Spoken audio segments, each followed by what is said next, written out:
All right, guys, we're live. This is the Difference Makers podcast. My name is Justin Tamani. I'll be your host today. Today we have with us Sophia Davenport. She is a player on the, player in the grid league Yeah. for the Tampa Bay Brigade. She grew up in a circus. We're going to find out all about that. And CrossFit athlete as well. So, Sophia, welcome to the show. Hi, thanks for having me. Thanks for joining us. So tell me a little bit. You started off, we were chatting here for a second before we started recording, and you said, I grew up in a circus. Yeah, like So tell me about that. not just being funny, like I actually grew up in a circus. So my family, both sides were in it their entire lives. I'm fifth generation, kind of the black sheep because I'm not still in it. Mom was an aerialist. Dad worked with lions and tigers. He owned actually the unit that we were on. Worked with elephants as well. All my brothers work with animals. I was a contortionist. I was an aerialist. I did hula hoops upside down and on fire, like in the air. It was a fun childhood, way different. Did you start as a contortionist? How do you get into being a contortionist? So since my dad was the owner, I was, I guess, introduced to a lot of different acts, right? Okay. A lot of families kind of specialize. Like you have the Wallendos, for example, did wire walking. That's what that family's known for. Then you have people who are known for working with animals or people who are known for, I don't know, various different subjects. Um, I was fortunate enough, I was friends with a lot of people. We were the only kids most of the time on the circus. So we would just kind of hang out with the adults. Um, I started riding elephants when I was 18 months old. I started doing aerial when I was 4 months old. Sorry, 4 years old. I was gonna say. Like not 4 months, 4 years old. My mom, like, obviously helped me with a lot of that because she was an aerialist as well. And then one year, somebody was doing a whole bunch of back handsprings and like handstands and stuff. I was like, oh, I want to learn that. So then I learned that from a Hungarian coach who was with us as well. He spoke 14 different languages. He was really cool, just this older dude who, Okay. liked to help out.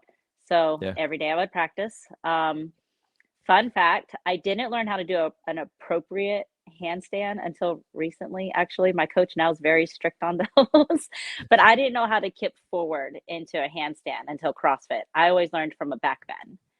So I would go, Oh, yeah, it was really difficult when I started doing CrossFit to go forward. It was scary for me.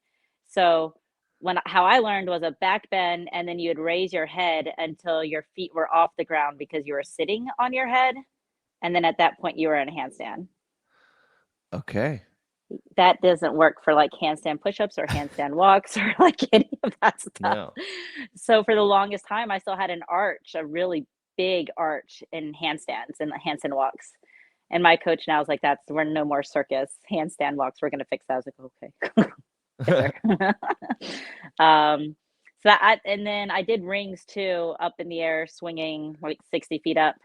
So when it came to ring muscle ups, I learned those before I learned bar muscle up, which I heard was backwards. Most people learn bar first. Like, Yeah.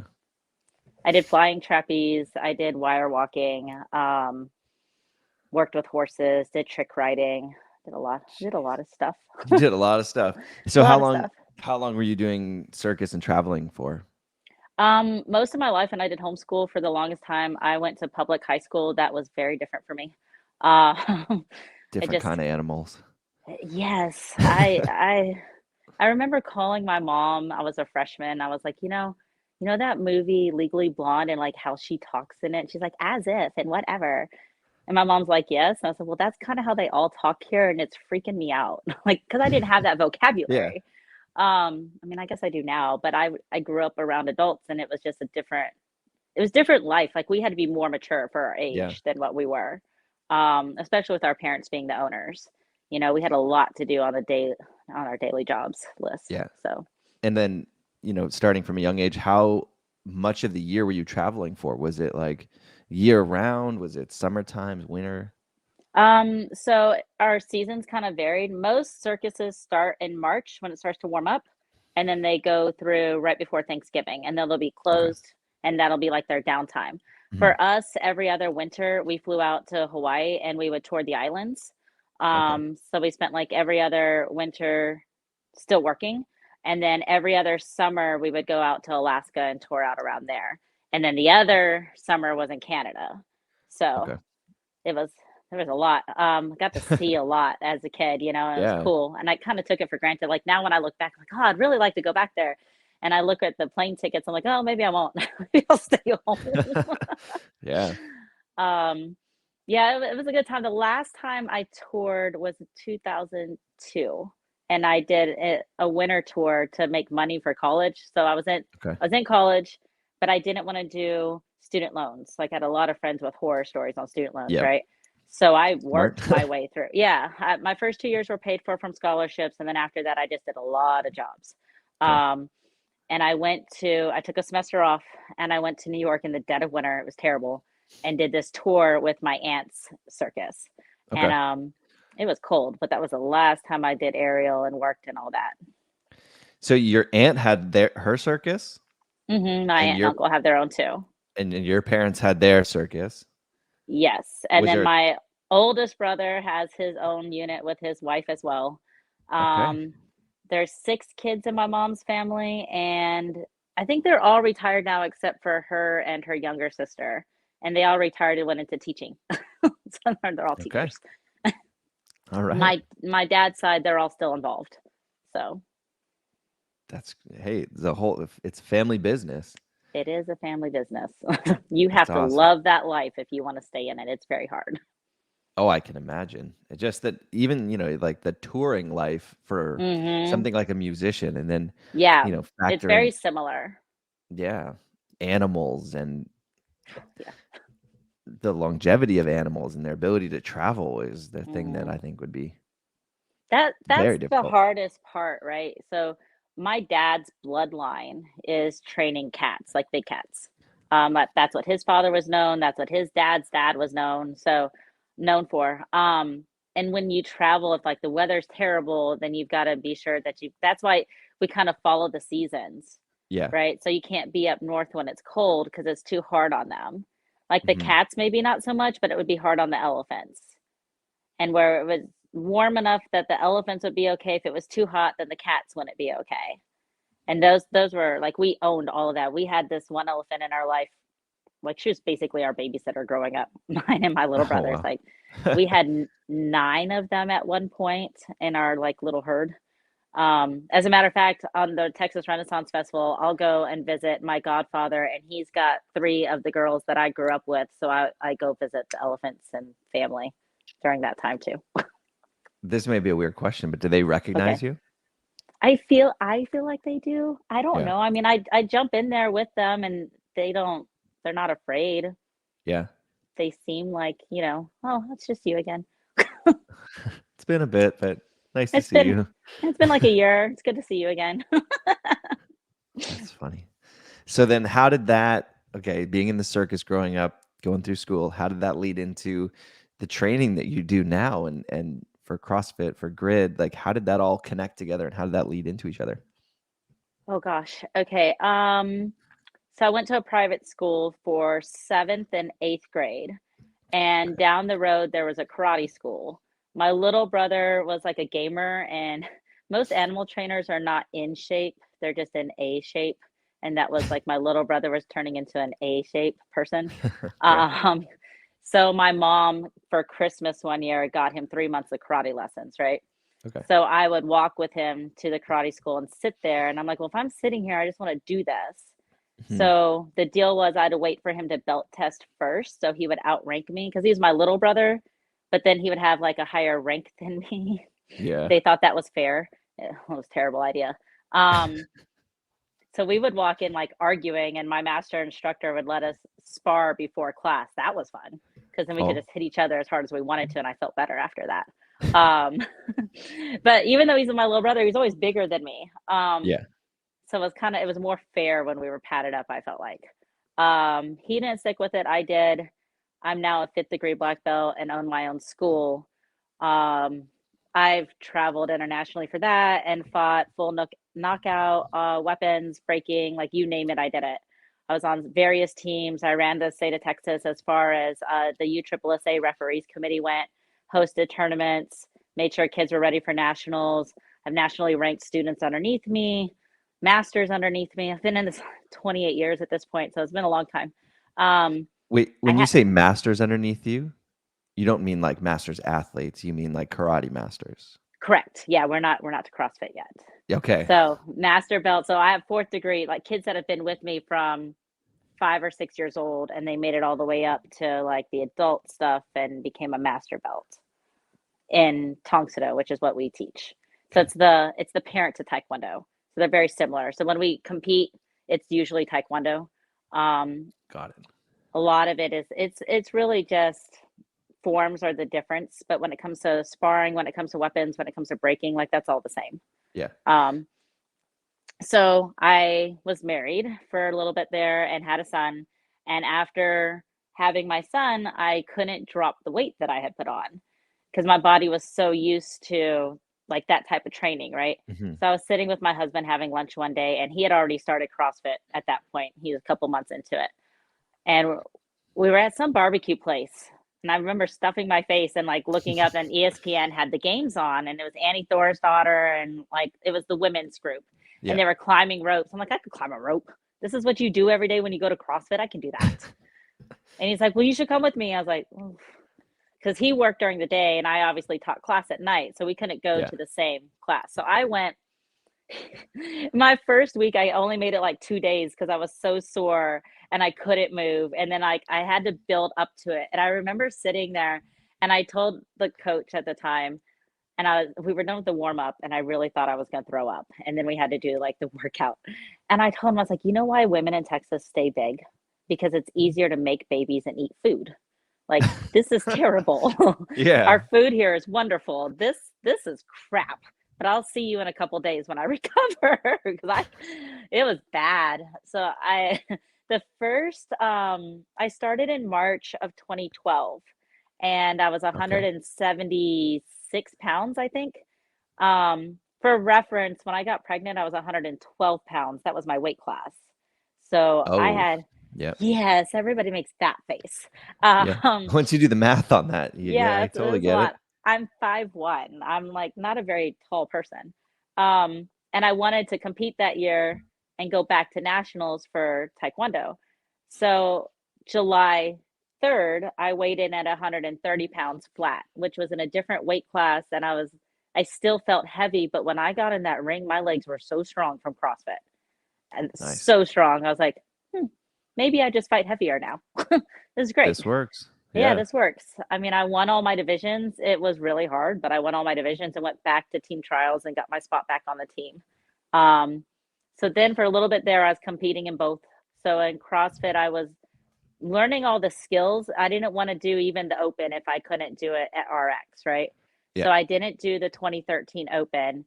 Um, I was still competing in taekwondo, and I was still competing in like demo team stuff and running the school and still doing CrossFit. And at that point, I'd finally made it up to 5 days a week. So I was super excited about that. Um, and then it got to the point where my body just couldn't really handle both, right? Yeah. Um, Hitting heavier weights and learning that eating is good for you instead of working out on a deficit. Like I was at 800 calories a day, and I wasn't functioning Yeah. well. And at that point in time, the weight class was more important to me. Yeah. And I had it in my head that I wanted to get back down to 112, and it just wasn't happening. And it couldn't. I mean, I was at 12% body fat at that point and That's a sitting at big 100 jump to and have to make. yeah, and I was sitting at 127 pounds, and I was just like, I can't drop anymore. There's nothing on me to lose. Um, so then I made the decision to retire. So that was the first time I retired from Taekwondo. That was the first year. Uh, and then kind of focused on CrossFit, did the open for the first time. Our team that was still regionals around back then. Yep. So we were in the top 40 in our region, and we're like, man, we could actually maybe make it next year. So we really started working on that over at CrossFit Conroe, was getting our team together and trying to, I don't make it, right? Yeah. See what we could do. And we were doing every competition under the sun that we could do to try to prepare for that. Um, then I got back into it in 2017. Yes. So at the end of 2017, for 13 weeks straight, I was either competing in CrossFit or I was fighting at a tournament. Jeez. That was not the smartest thing for me to do. I got my first invite to like pro level individual for CrossFit. So that was cool. Like I was competing against or next to Alexis Johnson. She kind of ran away with, the event. But At the regionals or this was at WOD Gods in okay. Shreveport, Louisiana. So I did the qualifier that they had. They had an online qualifier that year. It was their first year. And I mean, those guys put on a phenomenal event. It's growing every year. They do a swim WOD every year, which is like, the death of every CrossFitter. Yeah. I didn't know how to swim without plugging my nose until CrossFit either. CrossFit's taught me so much. I had a teammate. She's like, "You're going to go get swim lessons because you can't be my teammate if you're plugging your nose doggy paddling next to me." I'm like, "Oh, all right, I'll go fix that real quick." That was terrible. So anyway, that was in December. The weekend before that, I had state to go back to nationals for taekwondo. And it was funny because the girl that I was fighting in finals, I had 3 fights that day, and in finals, I hadn't fought her in probably 12 years. So Oh, she had bumped up a weight class. I bumped up a few. I didn't care at that point. I was 140 pounds. I was like, it's solid muscle. I'm still flexible. I'm still fast. So if these girls can keep up with me in this weight class, that's fine. More power to them. So this girl gets in there and I'm like rocking it. I'm like, this is great. I can breathe. I didn't have to like, not eat. I ate all the food I wanted to, and it was phenomenal. But she started to attack and I was playing defense and moving backwards and my feet got tripped up with hers and I landed on my shoulder outstretched. And I ooh. still have the video. You can see it do that. Yeah. And I didn't think anything of it. I didn't feel anything. The adrenaline was going. I felt nothing until Monday. That was on a Saturday. And then on Monday, I was like, that doesn't feel good. And then I went to Shreveport to do that comp, and that was week 13. So that was the last comp of this 13-week stretch. And I'm all taped up, and I made it into finals. And so the way they do their finals is it's an elimination. So the top 5 go in the first round, the top 4 move on to the next round, and then 3, and then 2, and then 1. So it's like a tiered final. It's really fun, but it is fast paced. And the first part of it was muscle ups and deadlifts. Like, this is great. I'm really good at both of those. My shoulder don't feel so good. Oh, so yeah. At the time though, my max set of muscle ups was 3 and it was 5 and then like, I don't know, 20 deadlifts or something. And the coach at the time that was with me, he's like, well, you better do all 5 unbroken. I'm like, okay, that'll be a PR, but cool. Yeah. So I did them. I was like, holy crap. And then I like ran and I was the first one to finish. It's like, that's cool. But everything was tweaking and the shoulder. So we got done with that. And I went and got it checked out, and come to find out, I had a grade 2, almost 3 tear in the AC joint. So 3 would mean surgery. Yeah. And it was like holding on by a thread. So I was in a sling. Oh. For that all the way until the day 18-1 was announced. It's like, cool. Okay. It was also my first year in Masters that year. So the 2018 season was my first year for 35-39. And I was in a sling all the way up until it started. So it wasn't terrible. I finished 325th in the world, but at the same time, it was like, I was like this for forever. Yeah. How long did it take to recover from that? Well, the open was good to kind of gauge where I was. It wasn't good mentally, but it was good physically.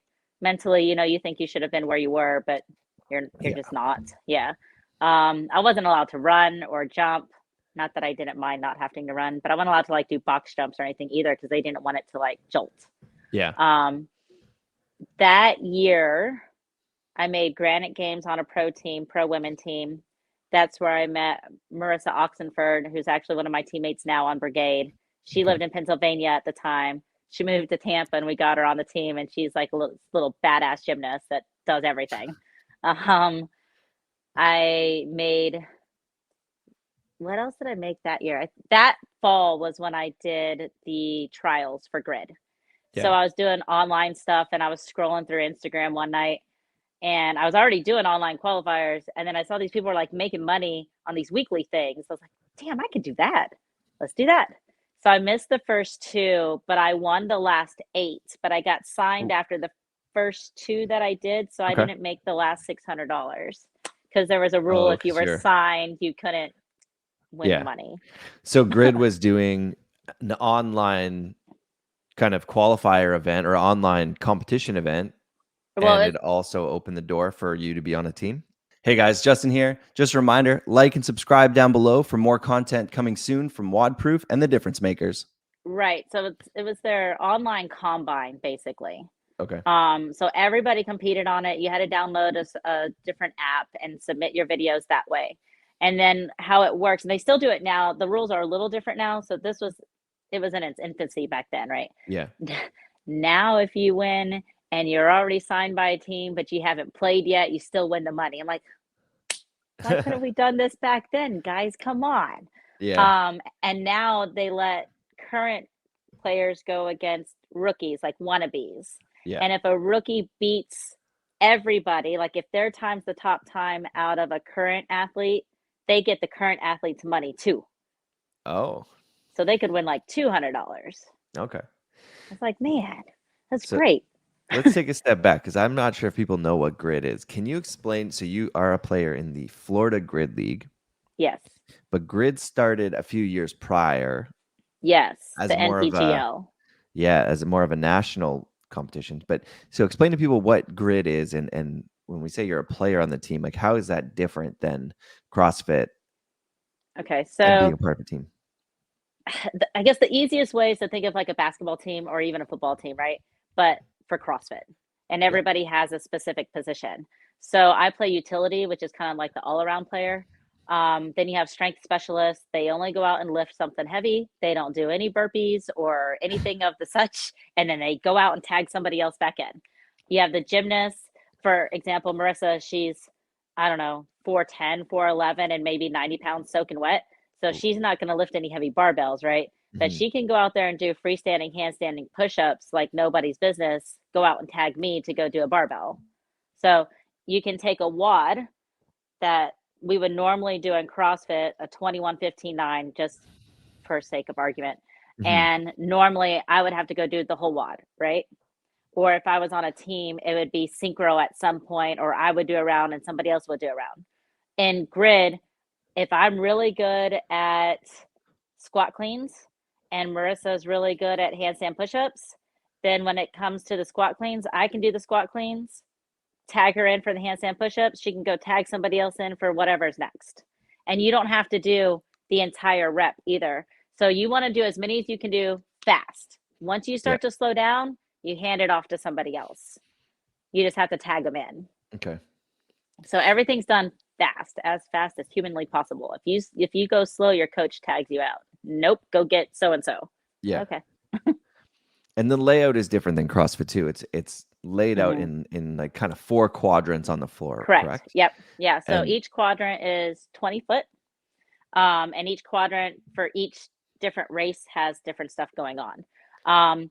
So the races are all the same names and the same layouts, but the movements will be different between matches. So okay. the match is the entirety of everything, and the race is like each workout. And then for a match, how many workouts are there? How many races are there? It varies. We're Okay. thanks to COVID, it kind of got shortened. So Yeah. before a match would last 2 hours easily. Okay. Um, Now they're like an hour. So they kind of combine things, move things. They learned some stuff during COVID where they took some things that were kind of repetitious and took them out. There's times when it's just male athletes or just female athletes, and most of the time it's combined. So, Okay. for example, if the movement is a power snatch at 115 for women, then when you hand the barbell off to your male counterpart, he's got to do a full snatch. So Okay. they So make they're them sharing the squat. same barbell. Yes, we do share the same barbell, and it's usually women's barbells. Okay. When it comes to ladders, though, they're separate barbells. So the Yeah. guys will have men and the women will have women. Okay. So I watched some of those highlight videos and I was looking, I was Mm-hmm. like, those things are bending. So I was like, they must be women's bars. Yeah. So that makes sense. I mean, I bend barbells. What can I say? That's true. At like 95 pounds, I see them doing. I was watching the highlight reel, and they were doing hang clusters essentially, and Right, and when the they hit women's the was legs, it's just whipping and yeah, bending yeah, yeah. everywhere. Yeah. So that one's funny. That one was playoffs, Okay. and the it was 30 reps at hang squat cleans for women, but if Mhm. once you handed it off to a guy, then it was hang squat thrust cluster. Yeah. Yeah. Yeah, Okay. yeah. So they were So, doing the same weight, but the men had mhm. an additional portion of the movement, which potentially could have been slower too. Yes, so it really just depends on who you have with you. Yeah. Um, for us, like our guys are kind of taller for that movement, so we just was like, I'll just do all 30. So I just sat there and was like, "I'll just do all 30. Let me know when I'm done. Are we done? Nope, we're done. Oh, 30. Cool. Next, and tag somebody." Tag somebody else in. Right on. So looking at the league itself, how many teams are in the league right now? 8. 8. There's Okay. a North Conference and a South Conference. So you play throughout the season, and then you take the ones with the best records, and then they play for like title of conference, South Conference winner, North Conference winner, and then those two teams play against each other for the championship. Got it. Okay, so there's not like a big, I mean, I guess there is like a North and a South Conference playoff structure and then Yes. right into that. Yes, and it lasts all summer. So you Okay. got every couple weeks you've got them going, whether it's the South Conference or the North Conference, and then they train all the officials on everything. They have big official or they call them referees. They have the big referee meeting for a weekend where they train them and they bring in players to do movements so that way they can see like what could go wrong and what is a fault. So a no rep is a fault. They'll call Yeah. a fault and make you redo it, or where it's good. And when you watch the matches, the ones with the red hats, they're like the head people. I learned that this year. I had no idea. I was like, oh, I wondered why they were wearing a red hat. They always have red hats They on. always have red hats on. What's up with those guys? Okay, so they're the ones that are kind of overseeing the judges, Yes. making sure that everything's like on point. Yes. Got it. Okay, so when people have, I mean, when Grid first started, this was a Hmm. big national competition series. There were, Yeah, teams they all over the had country. big, big names. I mean, Yeah. people who've won the games and been at the games, like Hmm. all of them were on that, and they sent them off. Like they weren't from. I remember Marco Coppola went to like another country to do his combine and then made it and then came back. Really. So I actually did one of the first Grid combines. Yeah. I did one in Miami, and just some of the names that were at the combine, Hmm. like I think a 18-year-old Brooke Wells was there. Oh yeah. Yeah, I don't know. I think at the time she was 17 or 18. Wes Kitts, who's on the national Hmm. weightlifting team, was there. They both ended up going on to Grid teams. Hmm. Klokov was on the Baltimore Grid team at one point for a match. Um, I think it was Baltimore. who I know they had Enderton, right? Jared Enderton was on a team. Yeah. And they had Ricky Morgan, who's on our grid team, Okay. because he learned how to lift from them. And I'll tell you how stupid strong he is. He just did like a hang power clean at 405 literally last week. I'm Ugh. like, oh, cool. Yeah. Like, Hey, let's just do it from the hang. Why not? why not? Jeez. Oh, it was from the hip. I'm like, cool, cool, cool, cool. I just hip clean 190. I'll be there one day, maybe. Yeah. God, Jeez. 405. Mm-mm. That's a big lift. It So is a big lift. so then Grid though, that overall that league kind of disbanded, and then but for the Yes. Florida League is still around, and how is it that the Florida League has survived in this way? Because I always thought Grid was an exciting version of fitness to watch. Hmm. Hmm. It made it very structured. There's a clear winner at the end. Hmm. Everything was in a contained format, like a match type format that was easy to consume. Right. You didn't have to follow for 6 months to know, this storyline and that storyline. And Oh okay, well, yeah, they yeah. qualified here, Mhm, they qualified there. It was very much contained. It was your team versus my team. We do this mhm. match. we high five, we have a winner at the end. Yeah. And I always thought it was super easy to consume, and it was exciting, but maybe the eyeballs weren't there. But how has this Florida League survived, and how is this Florida League still around? Do you kind of know the origins of that? I don't know the origins of it. I do know that the people that run it love it, and they want Yeah. to do everything they can to grow it. Mather is our head guy, and he does everything he possibly can to make sure the teams are like getting what they need, that the players, if there's an issue, like they have team owner meetings all the time. They have team manager meetings within that, right? It's the owners and the managers that come together. They're always in talks with each other, and he gets input from everyone. What did we like about this? What did we not like about this? This is what we have coming up. This is what I'm trying to do. Like our season opener this year was at the Europa in Orlando. Okay. Huge event, right? There were so many things going on. We had the entire North and South conference teams there for 2 days, doing their openers. And that was really nice because then I started out on a South Conference team. I didn't start out on the brigade. I got stolen. So I got picked up at first from the online combine by a team in the South Conference. And then I was in Australia competing at Masters Worlds for international functional fitness. And so was a girl from the brigade. And she's like, hey, did you resign yet? I'm like, no, they hadn't sent me any paperwork yet. Huh, that's weird. And this was so it was a busy October. That's when the open was in October. We had 2 opens that year. We had one in March and one in October. So I did the week 3, whatever open WOD that was. It was a repeat with the kind of Diane handstand push-up and deadlift. Yeah. I did that in the morning, and that evening I did 3 events at Worlds. Like it was a busy day. Yeah. My redo wasn't that great, but I won all the other events that afternoon. So I was like, okay, I can live with that. And at that point, that's when because that girl was in the age group below me. So international functional fitness, they start the masters at 30. So it's 30 to 34, 35 to 39. So what's interesting about that is our president for that was highly involved with the NPGL and is also friends with the people running FGL, Florida Grid League. So I was telling, I was like, well, this girl, like she plays in the North Conference, and kind of was like hinting that they need another utility player. And I haven't signed paperwork yet.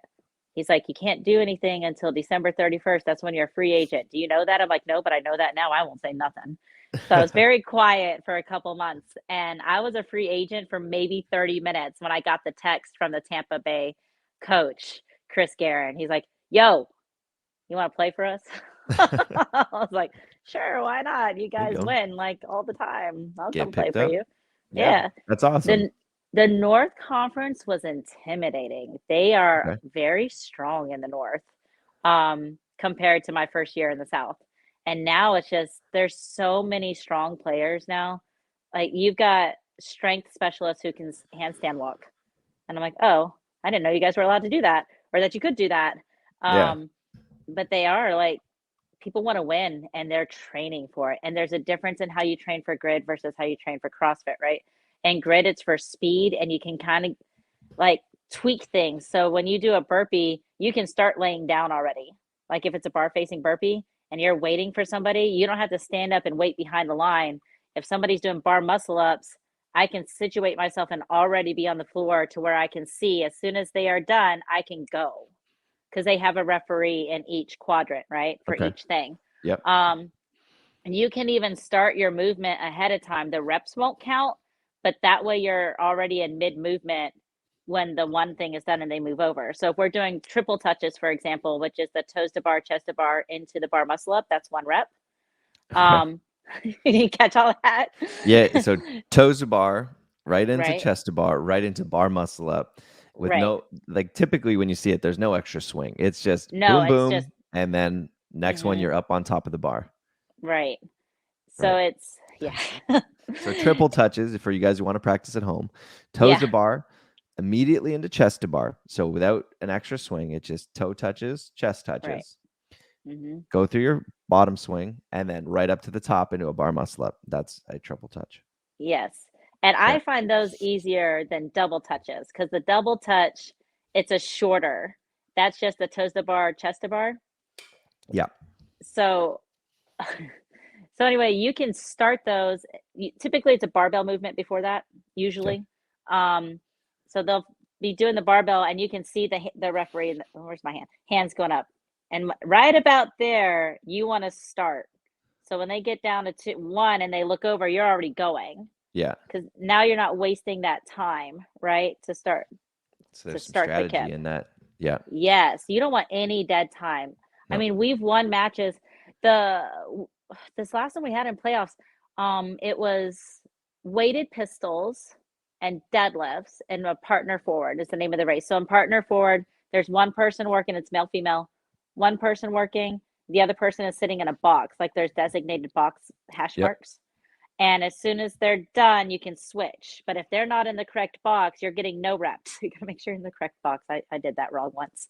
Um, so my partner is having problems with the 70-pound pistol, 70-pound Okay. dumbbell pistol. Yeah. That's fair. Yeah. So as I said, my coach, he's on my team with me. So he already knows, and he played NPGL as well. He was gymnast for them. Okay. So he knows this like the back of his hand. So as soon as we get our assignments, all those movements are being like scattered amongst my training. And if I'm having issues with something or if I'm not confident in something, I get a lot of it. So those 50-pound pistols, I got a lot of them. We had them 2 different versions. One race, it was a 50-pound pistol thruster. And one race, it was a, yeah, it was a Okay. 50 So pound. pistol thrusters. So single dumbbell, like single arm, do your pistol, come up, pop it overhead. Okay. Yeah. Single pistol thrusters. Or sorry, pistol weighted thrust. How do you phrase it? Pistol dumbbell thruster. Oh, pistol dumbbell thrust. Okay, there we go. Yeah, there we New go. things to try, guys. Oh my God, those are interesting. So you can hold the dumbbell on the way down, and on the way up, you have to let go. It has to be one hand. Got it. Okay, so you can So give that makes yourself it a a little little bit bit of easier. stability. Yeah. Yeah, I found it. I didn't like to hold it because my shoulder will move a little bit, so I just kind of lean and go up. Jeez. So my partner was struggling with the 70-pound, and I couldn't look over and the other people because I knew they were catching up. I was like, just don't watch. I just look at the ground. And then my coach will push me out there. It's like, okay, 1 and 2. I crossed 100th of a second in front of the other team.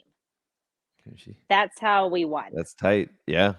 Yeah, it was insane. At one point in that race, we were down 5 points, and then we were back up. We were only down like 1 point.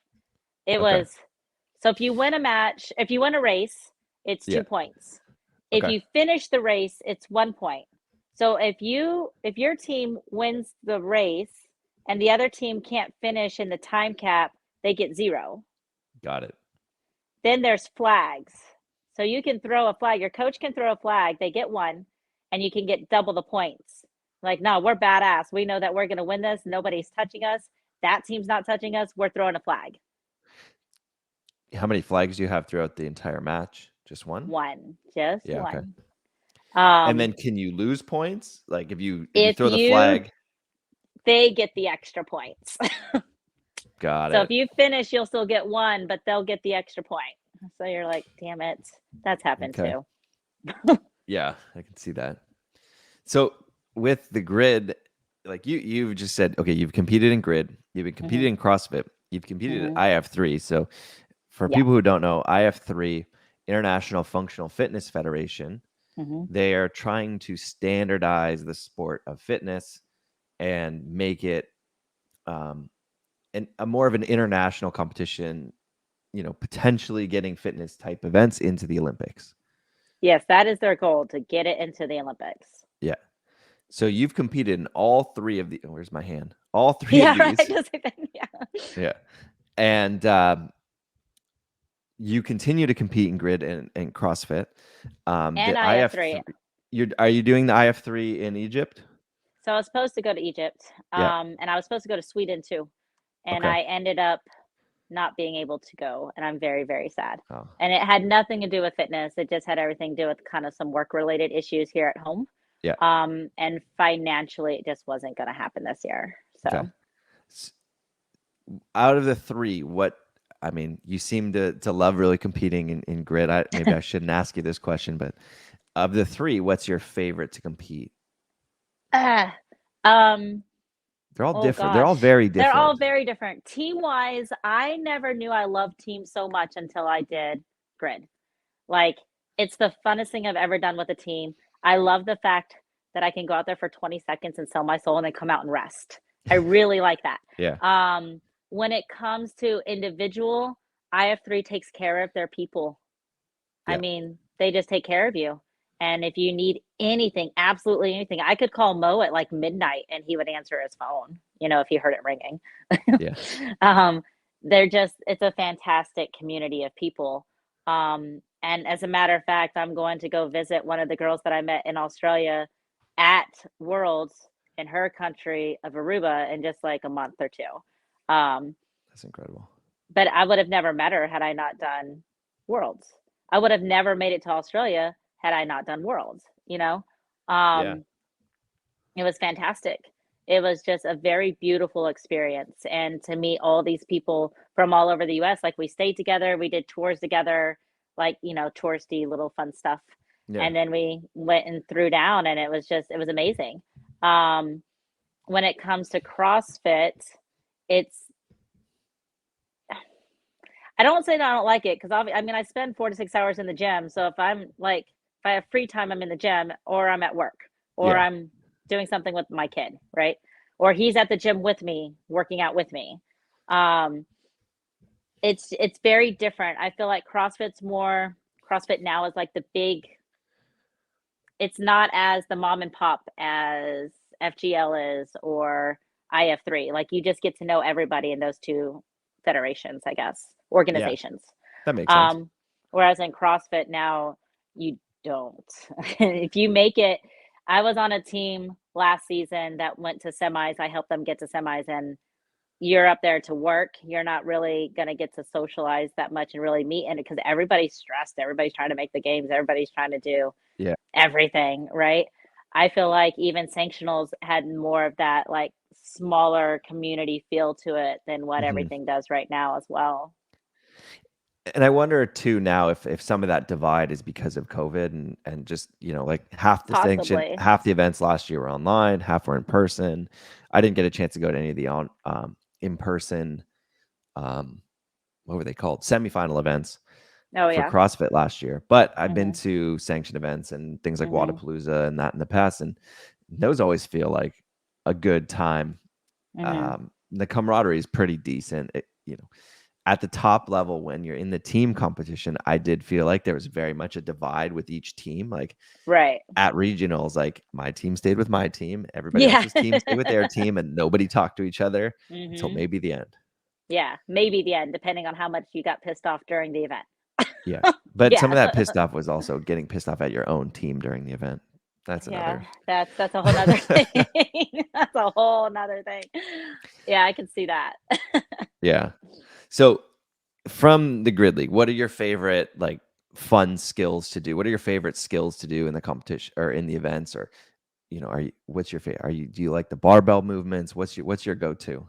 I mean, I usually tell my coach to give me the barbell, but then I did a lot of gymnastic stuff last season, and now I really like that too. Yeah. Um, my coach has a gymnastics background, so those kind of things are getting easier for me. I Mhm. kind of like the stuff that's easier for me because like, no, I can go fast at that. But then I had to learn triple unders this year in 13 days, and I really hated that. That was was really, really bad. I'm not good at double unders to begin with, and we didn't Yeah. have a female that could do triple unders, and we needed a female that could do it for this particular race. And so I got the "Hey, what you doing?" text from coach. I knew I knew what was coming. Yeah. I was like heading to the gym. So then he calls me. He's like, "Say, bro." I'm like, "Yes." He's like, I'm gonna need you to learn triple unders. I'm like, really? That match is in 13 days. And he's Yeah. like, you got this. I believe in you. I'm like, fuck. Sorry.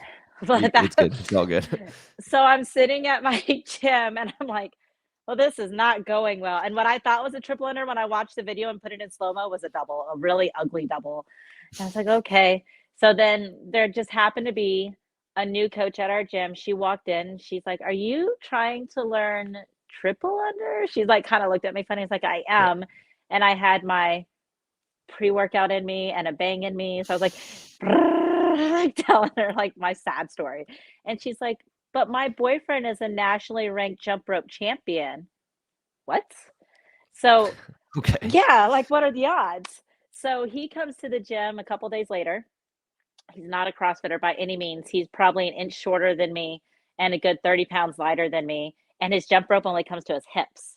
Yeah. And I'm like, how do you even? And he's like sitting there doing triple unders, like normal people would do singles. Yeah. It's like, cool. Can you make me look like that? So, I mean, I learned them and I got them done, but it took me probably 20 seconds to do 12 of them, right? So, That's pretty good. not when the other team did it in like 8 seconds. It was not very good. Okay, So that's fair. what we needed to happen was to win every race up to the end because this part was at the end. And I told everyone, I was like, listen, if you guys want to beat this team, you better make sure that we win every race leading up to this part because it's going to take me forever. I'm going to do them, but it's Yeah. going to take me forever. So we did. We won almost every race leading. So we could have lost that race and still won the match. And that's exactly what happened. You just have that in your back pocket when you go out there, knowing that Yeah. it's already locked up. You don't have to worry too much. Yes. And, people's like lifting face, that was my face, like Just doing doing that. And that's what they posted everywhere. And I kept getting so I have friends like on all the teams at this point. Yeah. And everybody kept DMing me, this is my favorite picture of you. Like, I hate you guys so much right now.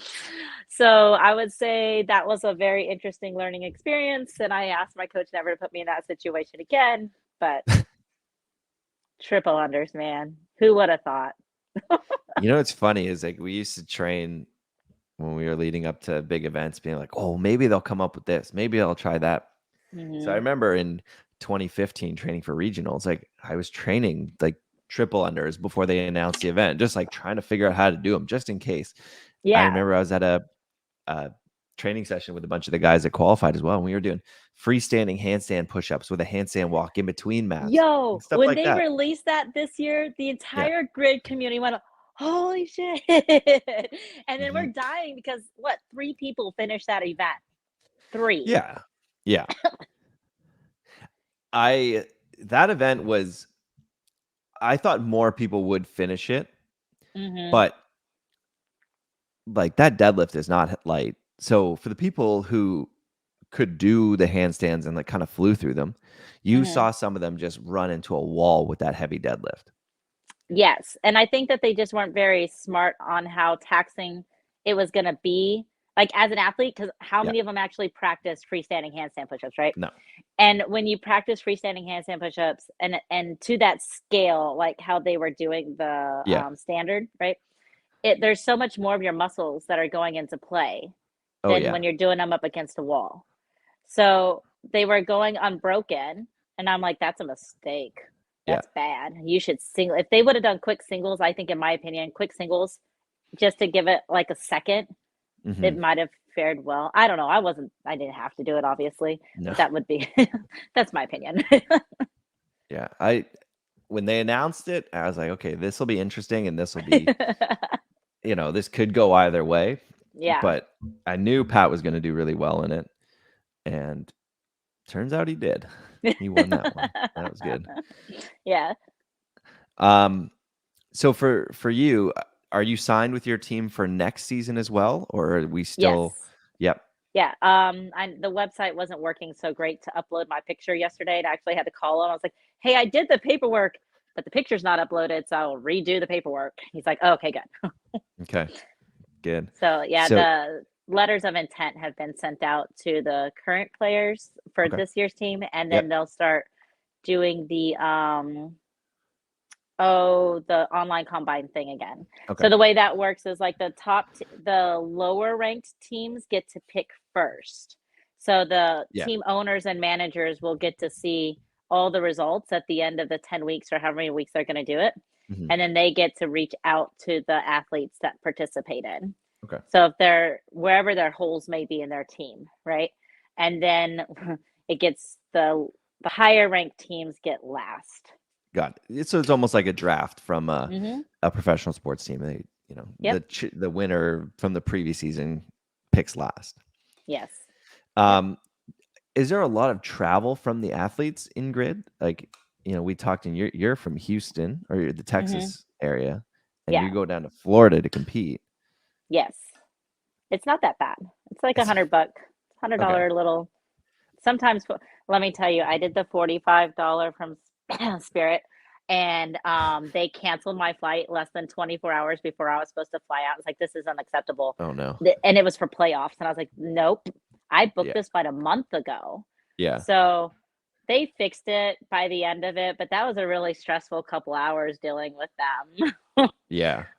Especially with it being playoffs. So Do a lot of other people travel, or most people local? on our team we had three that had to fly in from out of state this past season. Okay. We had my coaches in Minnesota, and then we had another player in Arizona, and then me. Um, and we had a couple of players that drove like an hour, hour and a half, I think. Okay. So that That's not wasn't bad. too bad. There's another team, Gainesville, like almost half their team's in Texas. I'm like, okay, guys, like Austin and San Antonio area. Yeah. So, but I think that this year making some concessions to help the players that come in from out of state. Okay. So that's kind of the talks that's going to be happening. We'll see. It'd be cool if they can swing it. But Hopefully. And yeah. you may not be on the inside of this, but do you see it potentially expanding in the future? Like, are there talks to maybe expand a little bit outside of Florida, or I to know there's grow? a grid 6 up Hmm. north. So those teams aren't nearly as big. I haven't seen much of them, so I don't know if COVID kind of wiped them out or not. Got But it. I know that there was a grid 6 for a little bit up there, at least pre-COVID. One of my teammates in the South Conference, that's where she came from. She played grid 6, and Okay. then she did the online as well and went to Florida, and she was flying in from Jersey. Um, Now she moved to Georgia. She still plays. Now She's she plays in the closer. North Conference. Yeah. Yeah. Um, so I mean, I hope so. I know that's the goal. It'd be really great to get something done in Texas. I don't want to run it. I just want to play. Yeah. That's fair. Yeah. Yeah. It's different when you have to run things, right? Your goals change from being like the best athlete you can be to being like, okay, how can we better this for everybody else? Hmm. Right? And like I said, I know that that's what they're trying to do. They're trying to grow it, get more teams, get more people involved, and just maybe get it back to kind of where it was with the NPGL at some point. Yeah. Before we wrap it up, what does your training look like right now? What is it, because we're kind of in the off season for CrossFit for the Hmm. next little bit. We're also in the off season for grid. What does your training look like at this time of year as you're prepping for kind of the next segment of things coming up? This is the first year in 10 years I've had an off season. Okay, And good. I'm kind of antsy about it. I turned down, like I said, I had to turn down Egypt and Sweden. I turned down 4 teams for Wadapalooza. I turned down 4 more teams for TFX. I was like, nope, sorry, we're not doing qualifiers right now. And then Good. I You get the, take some time off. oh, I get the, are you sick? Are you broken? Is something wrong? Like, no, nothing's wrong. So I was diagnosed with Hashimoto's last year also. So I have flare-ups. And then I was Okay. diagnosed with faucets also this past few weeks, actually a couple months now. So my body's been kind of up and down. Yeah. So that's why it's fantastic having Roderick as my coach, because I can tell him like, no, I don't feel good today, or this hurts today. And so he adjusts my training. He usually gives me 1 or 2 days of training, and then I have to check in, and then we adjust and move from there. So this is the healthiest my body's ever been physically. Good. And having an off season is weird. It's so weird. I just don't know what to do with myself. I'm like, oh, I'm just gonna go train just because I like it, not because there's something coming up. I think that's good for your mind, though. I Yeah, got really run down constantly, just jumping from one competition to the next competition to, I bounce around between CrossFit and weightlifting and hmm this and that. And then there's this little thing here, but I still prep and ramp up for it. And then, yeah. so I think it's good for your mind to take a little time off. Well, and it's nice too because I can kind of focus, right? I have a weightlifting coach now too to fix all the little technical issues. Like I can clean and jerk 235, but it doesn't look like it's gonna go up sometimes. Or like I'd really like to I used to snatch 185 and now I'm like I haven't seen anything over 175. And it's because when it gets heavier, I start to panic or when you do Yeah. weightlifting. So like if your ass Yeah. goes up first, that barbell's not gonna make it, right? No. So we've been fixing little things and it's nice to lift heavier weights with better technique and not hurt, you know, or to go in and be able to do all the GHDs and toes to bar and stuff and build up the stamina for that kind of stuff too and the shoulder stamina for things. Like I said with that tear, the hardest part was getting the shoulder stamina back. Yeah. At one point I could do 80 handstand push-ups unbroken and still work out like in the middle of a WOD.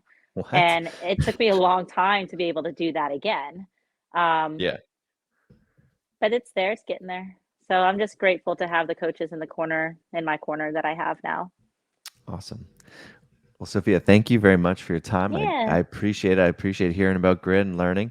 Where can everybody find you if they want to find out more about you or the league? I'm on Instagram, CrossFit Sophia Jane, and the league is Florida Grid League. They're also on Instagram, or you can Google Florida Grid League and it'll pull up. Don't do FGL, it'll pull up the band. You have to type Okay. in Florida Florida Grid Grid League. League. Yeah. Okay. And they Noted. have all the players and all the teams and all our sponsors and like how to get involved. Everything's on the website. Awesome. Okay. Well, thanks so much for your time. I really appreciate it. Thank Good you. luck this off season. Thanks.